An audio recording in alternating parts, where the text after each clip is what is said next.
talk to you later. Mr. President, you managed to get this deal done. Some say, a lot of people say that the men who managed to do that should get a Nobel Peace Prize. Do you think that you'll be able to get all the hostages back home? And what would happen if you hear from the Israeli side? They will never give me a Nobel Peace Prize. What would happen? What would happen if the Israeli I president? deserve it, but they will never give it to me. What would happen, sir? What would happen? Normalization to go forward. What needs to happen for normalization in Saudi Arabia? Well, we're going to see, and we're dealing with a lot of people, and we have steps to go yet, as you know. And maybe those steps go forward, and maybe they don't. We're dealing with a very complex group of people, situation and people. But we have the right man, we have the right leader of Israel. He's done a great job, and we've been friends for a long time, and we do a great job also. And I think we have a combination that's very unbeatable, actually. Can I ask, what would happen, Mr. President? What would happen, Mr. President? What would happen if you hear, Mr. Wait a minute. Wait.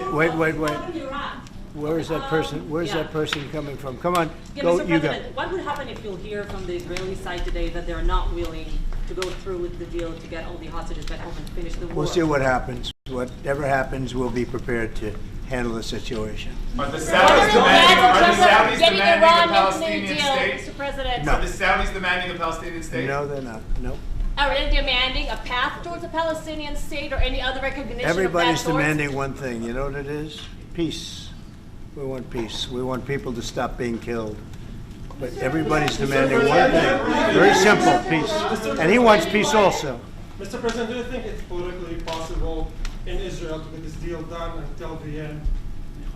To get the deal done? Yeah. Sure. I mean, is it politically Why wouldn't a deal get done? A deal can get done. We'll see what happens.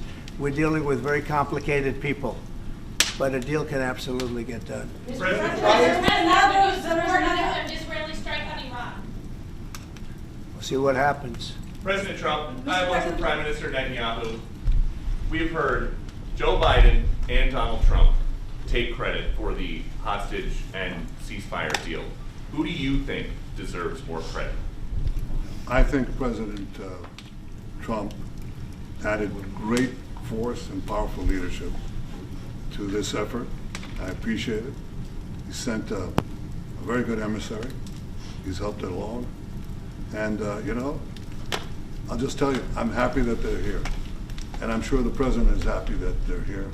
And I would think that's about enough. President Trump, Prime Minister, what about Elizabeth Surkov, the Israeli hostage held in Iraq? What about the Israeli press taking a press conference in Israel and not in Washington? We would love to take a press conference to interview Prime Minister Netanyahu. President Trump. A few more questions. Prime Minister Netanyahu, do you support going forward with this deal and getting all the hostages out? I support getting all the hostages out and meeting all our war goals that include destroying Hamas's military and governing capabilities and making sure that Gaza never poses a threat to Israel again. Are you willing?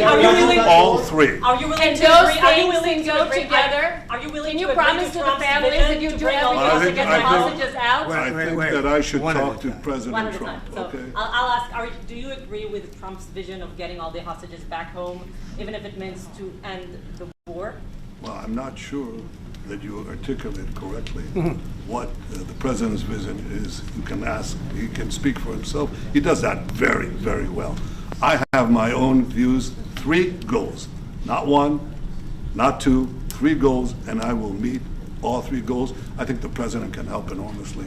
He brings fresh thinking. Any address to the Fresh fact thinking. that terrorists who murdered hundreds of people released their home as the part of the deal? It's a horrible thing. We can't forget it. I'll never forget it, and you can't forget it. And some people want to put it out of their memory, but we're not going to ever let that happen. It was a horrible day, October 7th. That was a horrible period of time. And a lot of people like to pretend it didn't happen. It happened. There's a big group of people that like to pretend it didn't happen, like the Holocaust didn't happen. Same mindset.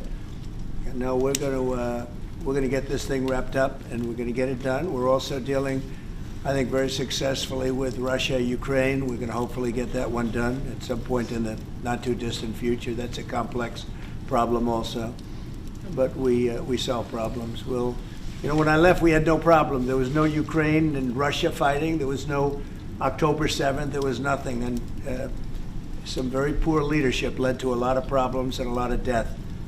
And it's a shame, but we'll put it out. We'll put out the fires. We have a lot of fires, but we'll put them out. Mr. President, why do you still support a Palestinian state like the peace plan you presented in January 2020? Is this plan still on the table? Well, a lot of plans change with time, and a lot of death has occurred since I left and now came back. This death occurred not while I was here, but while somebody else was here. It shouldn't have happened. They shouldn't have allowed it to happen. It would have never happened, and that includes Russia. Ukraine would have never happened. Not even a little bit, not even a chance. But now we are faced with a situation that's different, in some ways better and in some ways worse. But we're faced with a very complex and difficult situation, but we'll solve the problem. Refugees get from Gaza, out of Gaza. If not Jordan, Egypt, what other countries you think might accept Palestinians from Gaza? Well, I think Jordan and Egypt will. I know they've spoken about it with you, and they say they're not going to accept. I say they will. But I think other countries will accept also. I think that Gaza maybe is a demolition site right now. If you look at Gaza, it's all, I mean, there's hardly a building standing, and the ones that are going to collapse. You can't live in Gaza right now, and I think we need another location. I think it should be a location that's going to make people happy. You look over the decades, it's all death in Gaza. This has been happening for years. It's all death. If we can get a beautiful area to resettle people permanently in nice homes and where they can be happy and not be shot, not be killed, not be knifed to death like what's happening in Gaza. And right now you have in Gaza a very dangerous situation in terms of explosives all over the place, in terms of tunnels that nobody knows who's in the tunnel. The whole thing is a mess. And I think that if we can resettle, and I believe we can do it in areas where the leaders currently say no. I mean, I've been saying that with Mexico, having to do with the border and all of the things, and you saw what happened, 10,000 soldiers, and they're going to do a good job. I really believe that, and I believe Canada is going to do a good job also. And they said the same thing, and then they did something much different than what you were hearing. This is a very, very difficult situation, but we're going to get it solved.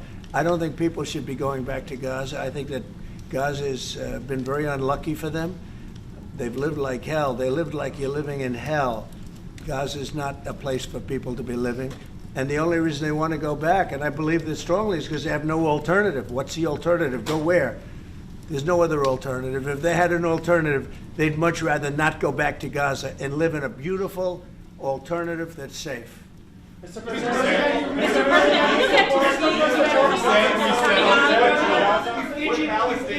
Peter? Would Palestinians have the right to return to Gaza if they left while the rebuilding was happening? It would be my hope that we could do something really nice, really good, where they wouldn't want to return. Why would they want to return? The place has been hell. It's been one of the meanest, toughest places on earth. And right now, I've seen every picture from every angle, better than if I were there. And nobody can live there. You can't live there. So if we can build them through massive amounts of money supplied by other people, very rich nations, and they're willing to supply it. If we can build something for them in one of the countries, and it could be Jordan, it could be Egypt, it could be other countries, and you could build 4 or 5 or 6 areas. It doesn't have to be one area, but you take certain areas and you build really good quality housing, like a beautiful town, like someplace where they can live and not die. Because Gaza is a guarantee that they're going to end up dying. The same thing's going to happen again. It's happened over and over again, and it's going to happen again as sure as you're standing there, Peter. So I hope that we could do something where they wouldn't want to go back. Who would want to go back? They've experienced nothing but death and destruction. What will you do if Egypt and Jordan tell you no? What will you do then? Well, I don't think they're going to tell me no. Mr. President, I don't think they're going to. What will you do for I think they're going to tell Biden no, and I think they're going to tell other people no. So you think it will happen at the end? I think there's a good chance. Yeah. How I'd like to see many it people are you thinking about? All of them. I mean, we're talking All of the about guys. probably 1,000,007 people, 1,000,007, maybe 1,000,008. but I think all of them, I think they'll be resettled in areas where they can live a beautiful life and not be worried about dying every day.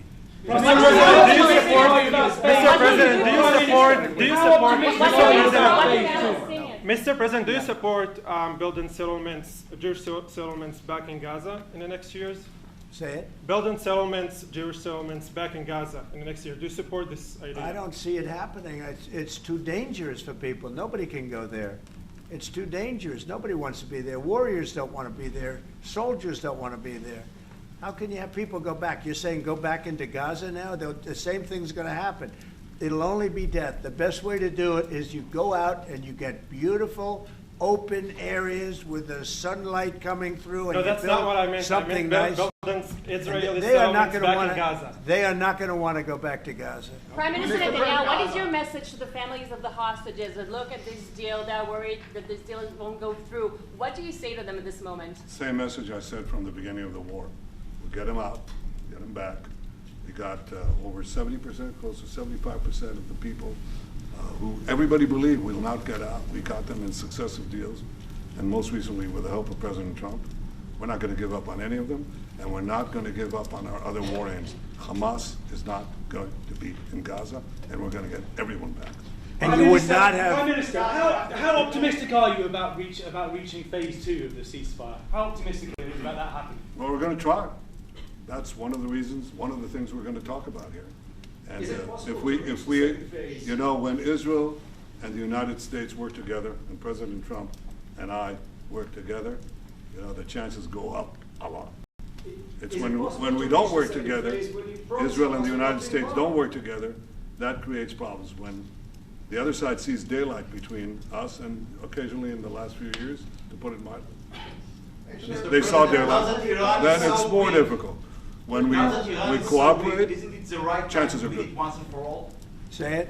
Now that Iran is so weak, isn't it the right time to hit their nuclear facilities once and for all? So you say Iran is so weak. I appreciate you saying that.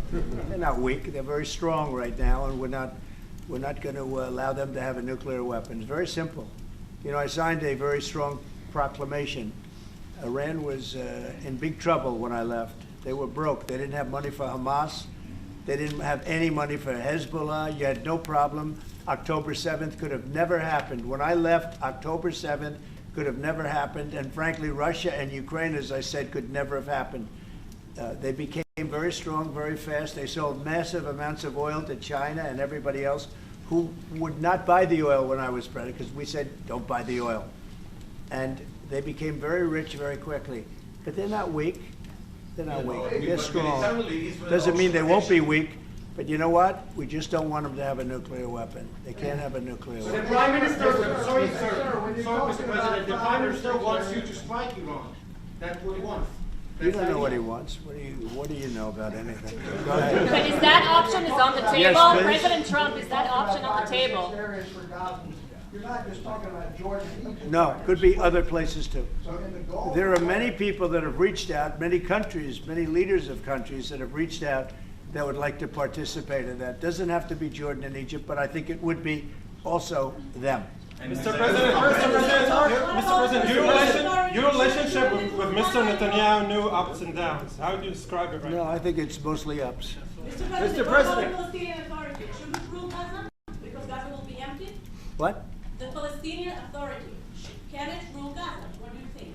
Well, it's had a pretty hard time, wouldn't you say? I'd say it's had a pretty bad time of it. Mr. President, Qatar has, you've criticized them in the past as a funder of terrorism, so as the Prime Minister. Do you think they're part of the solution or part of a problem moving forward? I think they're trying to help. Qatar Yep. is absolutely trying to help. I know them very well, and they're doing everything they can. Very tough situation, but they're absolutely trying to help. Will you Okay, visit Israel? thank you very Mr. much, President? everybody.